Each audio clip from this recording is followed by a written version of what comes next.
Angin segar untuk guru honorer, itulah topik dialog kita pagi ini pemirsa. Dan untuk membahasnya kita sudah terhubung dengan Ketua Komisi 10 DPR RI, Saiful Huda. Dan kami juga mengundang Anda untuk berpartisipasi di tema dialog kita pagi ini dengan menghubungi nomor telepon yang nanti akan tertera di layar televisi Anda. Saya sapa dulu Pak Saiful Huda, selamat pagi. Assalamualaikum Pak Huda. Waalaikumsalam, selamat pagi Mbak Cakri. Selamat pagi, ini harus semangat karena kita juga baru mendapatkan informasi bahwa ini betul-betul angin segar untuk guru honorer dengan diterbitkannya Perpres nomor 98 tahun 2020. Sebenarnya ini harus berlarut-larut sampai teman-teman kita guru honorer ini mungkin bukan teman menyebut ya, sudah ada yang kakek nenek sampai berpuluh-puluh tahun menjadi guru honorer tapi perpresnya baru bisa diterbitkan saat ini. Sejauh ini apa yang akhirnya menyebabkan ini begitu berlarut-larut terkendala dan akhirnya perpres ini baru terbit saat ini? Oke, terima kasih Mbak Cakri. Izinkan saya menyampaikan beberapa background menyangkut soal isu guru honorer ini. Yang pertama, salah satu pokok masalah pendidikan di Indonesia adalah soal kesejahteraan guru, termasuk di dalamnya adalah soal guru honorer ini. Ketika banyaknya sekolah dan kebutuhan terhadap guru menjadi sangat besar sekali. Dalam catatan kami, hampir ada sekitar 1,5 juta guru yang berstatus sebagai guru honorer, baik di sekolah negeri maupun mengabdi di sekolah swasta. Yang mengabdi di sekolah negeri berjumlah kurang lebih sekitar 750.000 guru honorer yang mengajar di sekolah-sekolah negeri kita di seluruh Indonesia. Nah, ini isu yang sudah puluhan tahun, Mbak Cakri, yang belum menemukan solusi penyelesaiannya. Nah, salah satu yang ditawarkan oleh pemerintah adalah P3K ini, yaitu skema pemberian tunjangan gaji terhadap guru honorer yang di luar PNS, tapi kira-kira hampir setara. Bedanya kalau P3K tidak punya hak untuk mendapatkan uang pensiun saja. Saya merasa dengan berbagai keterbatasan APBN, terus kemudian masih banyaknya isu-isu terkait dengan pendidikan yang perlu diafirmasi oleh pemerintah, saya kira skema P3K ini menjadi solusi alternatif yang terbaik di mata saya. Nah, karena itu kita berharap Perpres 98 nomor 98 tahun 2020 yang dapat informasi baru saja ditandatangani oleh Presiden, ini semoga bisa menyicil, mengangsur penyelesaian masalah guru honorer yang ada di Indonesia. Nah, yang tahun kemarin baru 34 ribuan, Mbak. 34.959, betul begitu ya Pak Huda ya, guru honorer ya? Nah, sesungguhnya kurang lebih sekitar 1,5 juta itu. Tapi ini nggak apa-apa. Sekecil apapun langkah pemerintah untuk menyelesaikan terkait dengan guru honorer harus kita apresiasi. Tinggal kita dorong terus-menerus. Karena mereka butuh kepastian begitu. Jangan berlarut-larut hingga akhirnya harus menghadapi masa pensiun mereka atau tidak lagi mampu untuk mengajar, baru mereka mendapatkan hak kesejahteraan itu. Tapi sebenarnya tadi Anda katakan di Perpres nomor 98 tahun 2020 ini mengatur tentang P3K, PPPK, Pegawai Pemerintah dan Perjanjian Kerja, begitu ya Pak Huda ya. Sebenarnya apa perbedaannya begitu Pak antara P3K, PPPK ini dengan ASN melalui jalur PNS begitu? Ya, kalau dalam nomenklatur yang kita baca bahwa perbedaannya hanya pada konteks bahwa kalau pegawai P3K tidak mendapatkan dana pensiun, selebihnya hampir setara, baik tunjangan, gaji dan seterusnya hampir sama. Nah, karena itu saya ingin mengajak dari berbagai forum diskusi kami menerima teman-teman guru honorer, kami ingin ini bisa menjadi bagian dari skema yang bisa diterima oleh teman guru honorer. Karena sekali lagi ini semangatnya adalah sebagai bagian cara solusi dari pemerintah untuk menyelesaikan kesejahteraan teman-teman guru honorer. Oke, semoga saja sih meskipun tidak mendapat, perbedaannya hanya satu, tidak mendapatkan pensiun untuk PPPK ini, P3K ini tidak memberikan diskriminasi, ada diskriminasi lagi begitu, karena mereka tetap saja bukan ASN, tidak ada pembeda lagi saat mereka harus bertugas. Karena begitu banyaknya guru honorer, tadi yang Anda katakan di guru honorer untuk sekolah negeri saja ada 750.000 begitu. Memastikan agar ini betul-betul berjalan sehingga tidak ada diskriminasi lagi dari DPR sendiri akan seperti apa? Karena tetap saja ini pasti ada pembedanya begitu Pak Huda. Ya tentu ini saya juga mengajak kepada teman-teman guru yang berstatus ASN atau PNS menempatkan perlakuan yang setara terhadap teman-teman guru yang nanti akan dikontrak dengan skema P3K. Nah, perlakuan setara ini menjadi penting karena yang terjadi di lapangan Mbak Cakri, ketika teman-teman ini berposisi sebagai P3K, berstatus sebagai P3K, mendapatkan beban kerja yang berbeda Oke.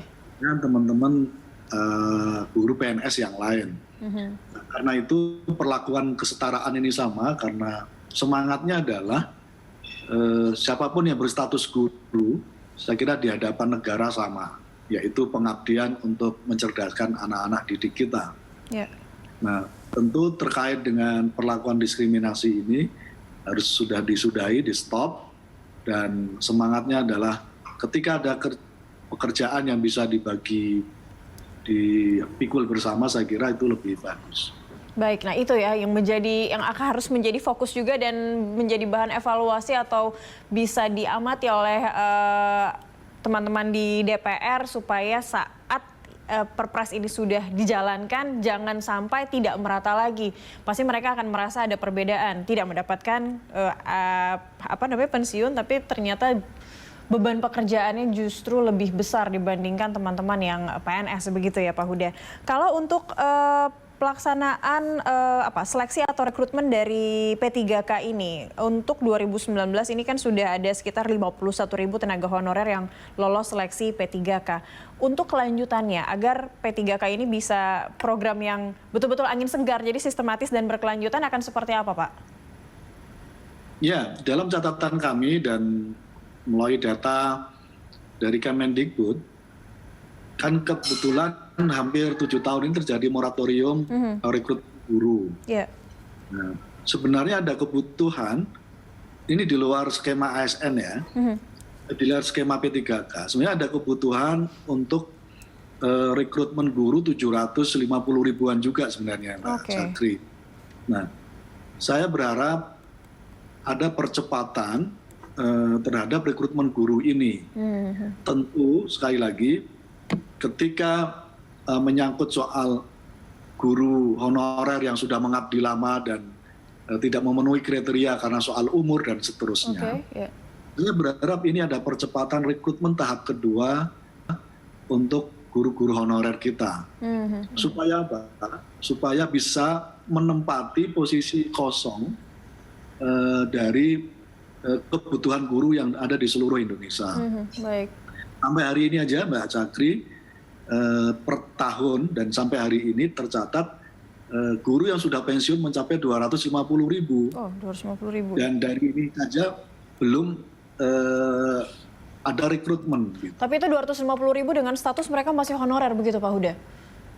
Bukan, 250.000 ini yang sudah pensiun. Sudah pensiun, oke baik. PNS yang sudah pensiun yang nggak terisi gitu. Nah kita berharap ini bisa diisi dengan teman-teman guru honorer dengan catatan percepatan pembukaan program P3K ini lagi tahun ini, gitu, tahun depan. Untuk dilakukan artinya program P3K tahap kedua harus dilakukan per 2020 begitu ya, agar kita bisa segera mendapatkannya di 2021 nanti begitu.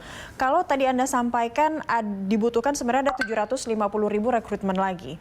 Apakah ini mana yang lebih bijak, mana yang lebih terbaik begitu untuk menjadi prioritas untuk mendistribusikan guru honorer yang juga jumlahnya masih puluhan ribu yang belum lolos seleksi, atau memang merekrut yang baru begitu? Sistemnya seperti apa sih Pak Huda? Nah, ini ada aspirasi dari teman-teman forum guru honorer di seluruh Indonesia. Sangat berharap ketika ada guru honorer yang jumlahnya begitu banyak, saya kira tidak ada salahnya ada afirmasi dari pihak pemerintah, tentu dengan melonggarkan berbagai aturan yang ada. Saya mengharapkan skema ini bisa didorong bahwa guru-guru honorer diprioritaskan dalam rangka untuk mengisi kebutuhan 750.000 guru di seluruh Indonesia. Saya kira memprioritaskan mereka bukan sesuatu yang salah. Karena kita sudah ada yang mengabdi 12 tahun, 15 Ibaratnya mereka mengantri begitu lama tanpa kepastian begitu ya Pak ya? Betul.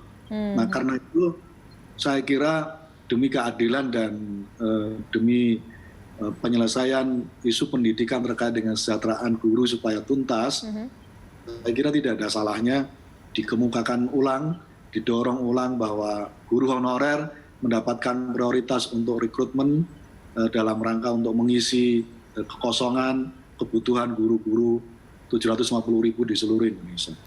Artinya itu juga yang didorong oleh DPR untuk ada skala prioritas, bahwa mereka yang sudah lebih dulu mengantri berpuluh-puluh tahun itu yang menjadi prioritas untuk bisa ikut seleksi P3K tahap 2 begitu. Kalau untuk kuotanya sendiri kira-kira ini kita tidak berbicara guru saja, tapi lembaga pemerintahan yang memang mereka menggunakan tenaga honorer, kira-kira seperti apa kuota yang didistribusikan kepada lembaga-lembaga pemerintahan yang ada untuk seleksi P3K ini, Pak? Ya tentu kalau berbasis kepada kebutuhan, dan ini sudah kami diskusikan dengan Kemendikbud, data ini juga dari Dapodik Kemendikbud, dengan Kementerian Birokrasi, PPN, dengan Kemendagri.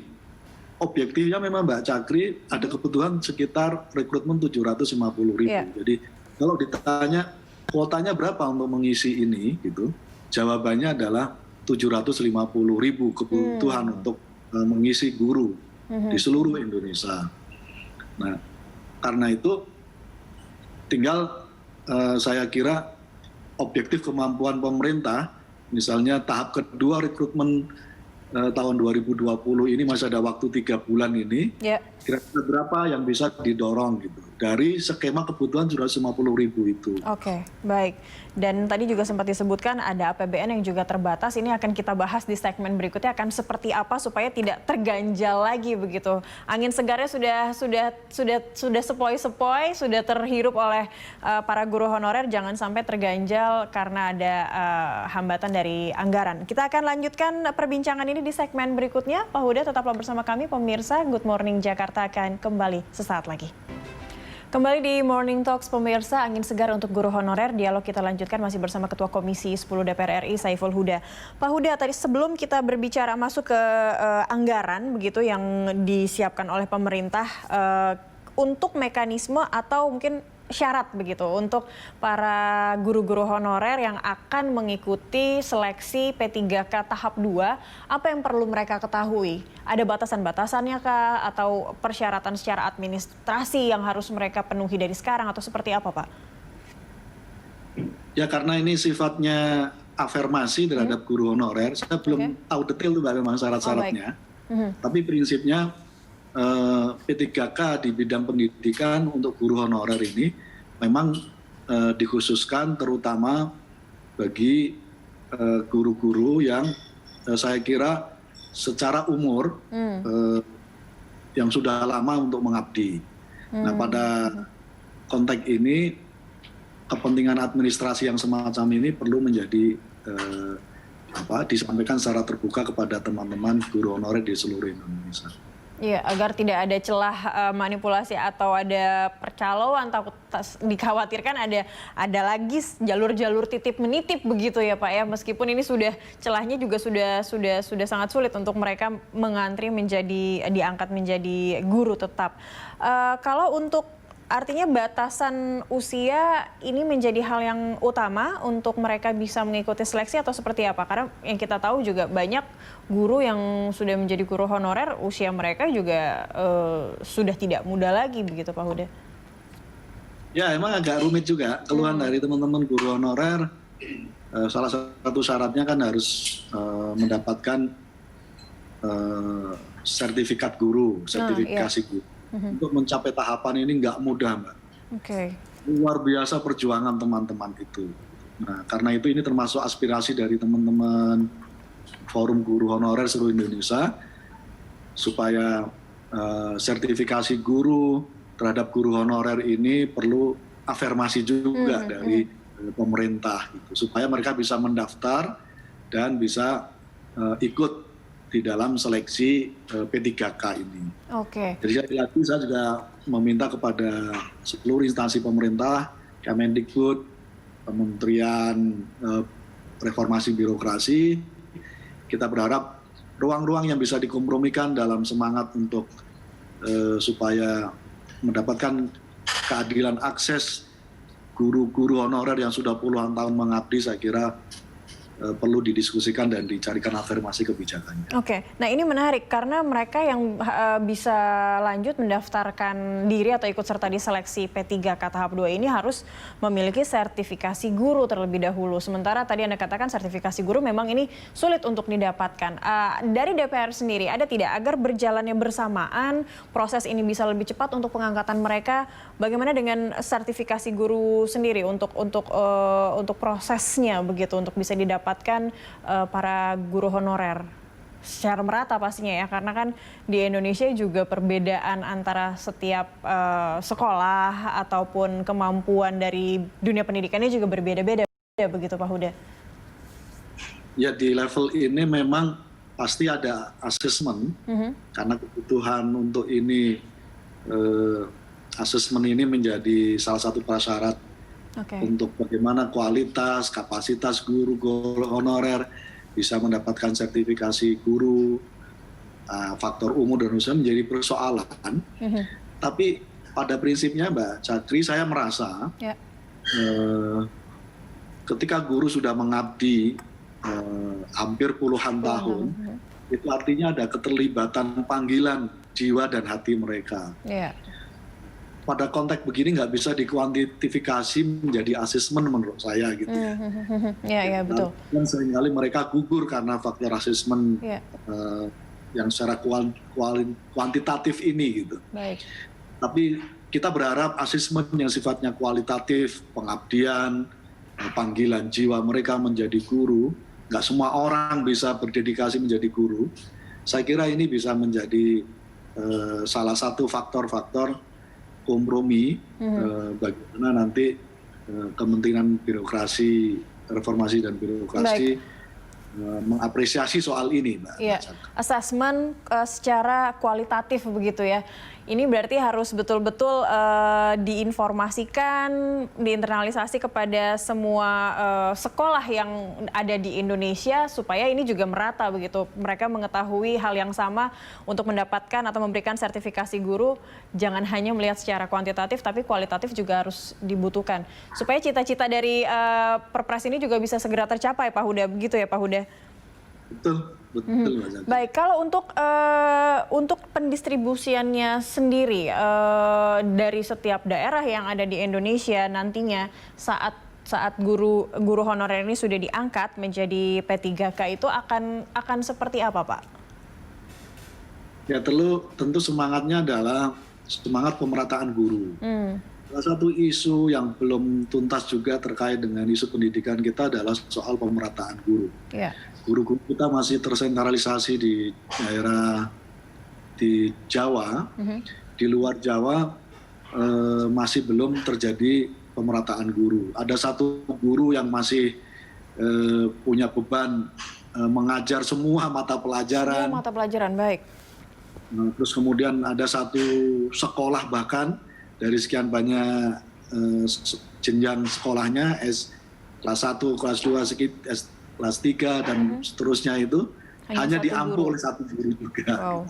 Baik. Di selain beban mata pelajaran yang banyak juga kadang ada satu guru yang dia ngurusin satu sekolah, Mbak Cakri. Nah, karena itu semangat pemerataan ini harus menjadi afirmasi kebijakan terkait dengan bagaimana penempatan guru ini di masa-masa yang akan. Baik, karena ini kaitannya tidak hanya untuk memberikan kesejahteraan, tapi juga ini berakhir di akhirannya adalah kualitas pendidikan anak-anak Indonesia, begitu ya Pak Huda ya.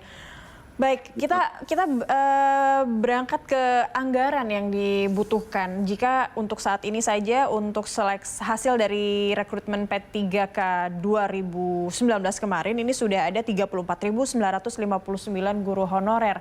Bagaimana anggaran yang disediakan oleh negara atau pastinya ini akan berimplikasi pada keuangan negara itu pasti begitu. Seperti apa gambarannya Pak Huda? Ya, sebelum ke sana detailnya, saya ingin menyampaikan pada publik, ini bagian dari suara kami di Komisi 10 soal postur anggaran APBN untuk pendidikan 20%. 20% anggaran APBN itu kewajiban dari undang-undang, amanat undang-undang. Tahun ini setara dengan 508 triliun, Mbak. Oke. Tahun depan itu setara dengan 550 triliun. 550 triliun. Tentu harus jujur diakui, dari 550 triliun itu sepenuhnya belum dikasihkan untuk fungsi pendidikan. Baik. Nah, karena itu bayangan kami, saya juga sudah menghitung, kalau 550 triliun itu sepenuhnya didedikasikan untuk fungsi pendidikan, dan karena ini memang amanat undang-undang, saya kira mengangkat 750 guru, mensejahterakan guru honorer dengan skema P3K tidak akan menjadi persoalan. Baik. Karena selama ini dari fungsi anggaran 555 triliun, sesungguhnya kalau mau didetailkan, hanya kurang lebih 250 triliun yang sungguh-sungguh digunakan untuk fungsi pendidikan. Gitu. Selebihnya masih ada nomenklatur yang namanya diperkirakan untuk fungsi pendidikan. Gitu. Nah, itu yang belum terdeteksi dengan baik. Gitu. Nah, karena itu kita mendorong supaya fungsi 20% pendidikan 550 triliun tahun 2021 bisa terrealisasi ya. Kalau nggak bisa semuanya, Mbak Cakri, paling nggak setiap tahun ada kenaikan yang didedikasikan full untuk fungsi pendidikan. Oke, tapi full ya untuk pendidikan ya Pak Huda ya? Misalnya 400 triliun deh gitu. Iya, oke. Jangan muluk-muluk deh 550 triliun gitu ya. Oke, tapi kalau untuk gambarannya sendiri jika di tahun depan anggaran untuk pendidikan posturnya 550 triliun dan ini berarti untuk 750.000 perekrutan begitu. Ini tidak ada perbedaankah dari besaran gaji mereka atau seperti apa sistematisnya begitu untuk di setiap daerah atau sesuai dengan tingkatan mereka? Ini ada hitungannya tidak, Pak? Skema P3K ini dikontrak oleh pemerintah pusat. Artinya yang tadi disampaikan juga, jadi tunjangan dan gaji mereka hampir dan bahkan setara dengan guru-guru PNS atau ASN. Baik. Nah, artinya begini, skema tunjangan dan gaji mereka tidak berdasarkan kepada basis tunjangan. Tentu disesuaikan dengan tunjangan yang di daerah, Mbak ya. Gitu. Oke, sesuaikan dengan daerah ya itu tadi. Betul, sebagaimana skema selama ini PNS kita. Oke, tapi ini artinya sudah kita mendapat gambaran tidak ada perbedaan dari pendapatan mereka dari gaji dan juga tunjangan, kecuali tadi kalau P3K mereka tidak mendapatkan pensiun. Di luar itu tidak ada yang dibedakan, ya melainkan mereka ini sesuai dengan daerah masing-masing begitu ya, dikembalikan kepada otonomi daerah masing-masing untuk sistem pendidikannya. Begitu Pak Huda? Betul Mbak Cakri. Oke. Nah, Lalu ini tinggal saya kira komitmen supaya tidak ada diskriminasi beban kerja di sekolah masing-masing aja saya kira. Iya, kita harapkan itu tidak ada diskriminasi dan itu tadi tidak ada jalur tiba-tiba terbuka, ada celah jalur titip menitip begitu karena merasa sudah antri, karena kekhawatiran mereka pasti sudah antri lama hingga berpuluh-puluh tahun, tiba-tiba ada yang nyelak gitu istilahnya, ada yang sela begitu karena ada perekrutan baru yang dilakukan. Kira-kira dari apa yang dilakukan bekerja sama dengan Kementerian Pendidikan juga akan seperti apa untuk mengawal proses seleksi ini agar betul-betul sesuai dengan Perpres nomor 98 tahun 2020 begitu? Oke, satu, semua guru honorer yang nanti ikut seleksi selain mendapatkan sertifikasi, harus dapat sertifikasi. Yang kedua adalah dia terdaftar di Dapodik Kemendikbud, Mbak. Oke. Nah, untuk dia lolos mendaftar di data Dapodik Kemendikbud pasti ada jejak rekamnya bahwa dia memang sudah mengabdi sebagai guru honorer. Baik. Kedua, kita berharap memang minta ada jaminan dari Menpan RB supaya tidak terjadi rekrutmen siluman. Oh iya. Terkait dengan guru honorer. Saya kira ruang manipulasi ini perlu ditiadakan, tidak hanya dipersempit. Saya kira harus ditiadakan dan dengan berbasis IT saya kira ini bisa dilakukan. Jadi semangatnya adalah negara punya kewajiban mengafirmasi pengabdian guru yang atas panggilan hati nuraninya selama ini sudah mengabdi puluhan tahun terhadap mendedikasikan dirinya untuk peserta didik di Indonesia. Oke, baik. Dan tapi ini dipastikan data-data mereka tadi kalau Anda katakan ini pasti ada begitu rekor mereka di Dapodik Kemendikbud masing-masing di tiap daerah. Tapi ada tidak Pak yang kemungkinan mereka mungkin sudah mengabdi sejak lama, mereka tidak memiliki atau data itu tidak terekam dengan baik atau ada kehilangan data, ini bisa terjadi tidak sih Pak Huda? Dari beberapa forum RDP kami dengan forum-forum guru honorer, intinya masih ada yang mengeluhkan soal itu, Pak Cakri. Oke, karena mungkin ini juga soal validasi data begitu ya kan, memanfaatkan teknologi informasi juga yang saat ini mungkin mereka tidak update begitu. Tentu berarti masih ada saya kira praktek dan masalah yang semacam itu. Nah kalau itu terjadi ke belakang, saya kira ke depan jangan terulang kembali. Nah karena itu proteksi terhadap data Dapodik, proteksi semua mekanisme terbuka dan akuntabel dari Kemenpan RB sebagai penyelenggara rekrutmen, saya kira menjadi pertaruhan yang harus terus dipantau dan terus diawasi oleh publik. Kita punya kewajiban itu secara bersama-sama. Saya juga meyakini mungkin Kemenpan RB dan seterusnya tidak ingin ada semacam itu terjadi, tapi butuh juga pengawasan publik supaya tidak terjadi kebocoran dan laku tidak adil terkait dengan rekrutmen ini. Baik, jadi pastikan untuk sertifikasi guru ini data Dapodiknya mungkin bisa mulai dirunut dari sekarang ya jika mereka untuk bersiap mengikuti seleksi P3K di tahap 2 dan pasti juga jaminan dari Menpan RB kita juga menginginkan ini untuk mengawal agar seleksi ini bisa betul-betul berjalan dengan sesuai dengan aturan dan sesuai Perpres nomor 98 tahun 2020. Terakhir mungkin Pak Huda, tadi kita belum sempat menyinggung ini yang ditunggu-tunggu juga untuk pengangkatan atau bisa terrealisasinya dari 34.959 guru honorer ini mereka menyandang status sebagai guru P3K ini kapan sudah bisa terlaksana? Iya, karena ini sudah terkatung-katung hampir setahun ya, tahun lebih. Kita berharap jangan dikecewakan teman-teman guru honorer yang sudah lolos 34.000 ini.